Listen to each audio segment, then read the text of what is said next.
دول قرايب العروسة ومعاهم 3 صواني، صينية فيها التورتة ودي بتتوزع على المعازيم بعدين، وصينية فيها شمع، وصينية فيها حنة، والحنة بيوزعوها كمان على المعازيم البنات، وكل بنت مفروض بتاخد حنة، مفروض ان هي بتروح وتنقط العروسة.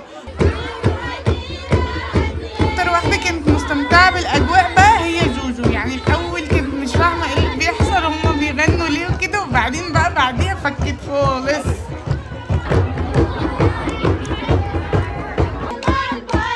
وستات العيلة بيفضلوا يغنوا حتى واحنا في الخيمة، كلهم بيغنوا، كل شوية بيغيروا، مثلا فريق يغني والفريق التاني يرد عليه وهكذا. وبيوزعوا على العرايس كمان شوكولاتة، يعني كمان العروسة تاخد شوكولاتة.